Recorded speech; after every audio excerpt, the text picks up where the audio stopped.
Welcome back. There is a live look outside over downtown Portland. That's from our camera on top of the Standard Building. Thanks for watching Afternoon Live. If you are under stress, one of the first places your body might show it is in your teeth. Here to share how jaw clenching and teeth grinding could be affecting your health is the author of the upcoming book, Living Well with Dr. Michelle. We welcome holistic dentist Dr. Michelle Jorgensen. Thanks for joining us.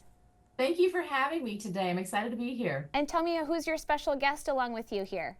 Yes, this is my myofunctional therapist. She works at my office. Her name's Margot Green, and she's going to demonstrate a few things for us today. Awesome. Well, so Dr. Michelle, let's just start with, how does that kind of stress manifest itself in our teeth, even before maybe other parts of our body? Yeah, you wouldn't think that a dentist would actually be the person that could identify stress. But some of the things that we notice are worn teeth, cracked teeth, even sore muscles, headaches.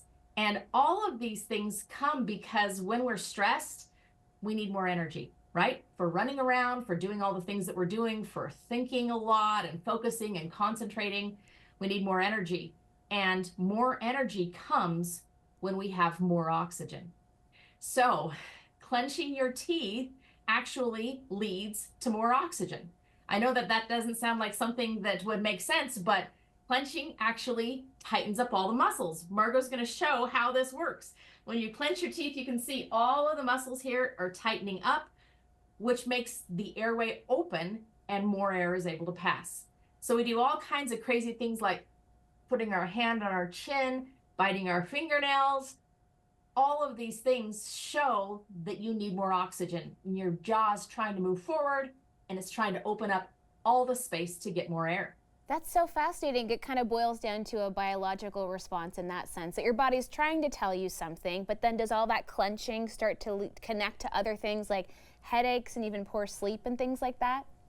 All of the above, exactly right. So the clenching is the sign, and a lot of times dentists just cover it up. They give you a night guard or something so that it protects your teeth, but really that sign needs to be paid attention to, because oftentimes that leads to all sorts of headaches and neck issues, even down the shoulders, pain, and a lot of times this is correlated with poor sleep. Waking up at nighttime, not being able to go to sleep very easily.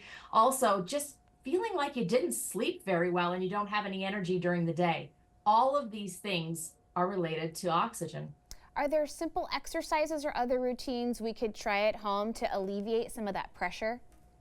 Very much so. A few things you can do is, even while you're in that stress mode, is actually breathe. We often forget that we're not breathing. So just stop and take a breath. You can also use nasal strips that go right here on your nose. It holds the airway open. Margot teaches a lot of other exercises as well to strengthen the muscles here in the head and neck area and enable more air to get through, as well as even orthodontics sometimes to open the mouth and make more space in the mouth for breathing. Sure. And if you are clenching and grinding and all those things over time, I mean, I imagine you could do some pretty good damage just to your teeth essentially as well. Yeah, in fact, that's one of the things we notice very first, especially if you have worn teeth in the front. This picture shows it. The back teeth actually aren't worn off, just the front teeth. So when I see that, people say, oh, I grind my teeth so much. And I say, actually, you don't. You bring your bottom jaw forward because you're only wearing off the front teeth, and you don't chew with the front teeth. So they have to be touching in this wear pattern to be able to wear off like this. So these are signs you need to pay attention to. Your body's not getting the oxygen it needs to give you the energy that you want to deal with stressful times. Are there other bigger picture like lifestyle changes or habits that we could think about that could be beneficial as well? Everything that's causing inflammation is going to decrease your oxygen levels. So anything that's causing swelling, this is a lot of the inflammatory foods that we talk about with processed foods. Seed oils, these have been all over the news lately. They actually lead to inflammation in the body. When things are inflamed, they're swollen, which means there's less space for you to get the oxygen you need. So dietary changes are huge, and really decreasing some of those foods that make us inflamed is the first place to start. It makes a lot of sense. I definitely wouldn't have made that connection, so I'm so glad that we got to have this chat and hear from you. Thank you both for joining us today. Thank you.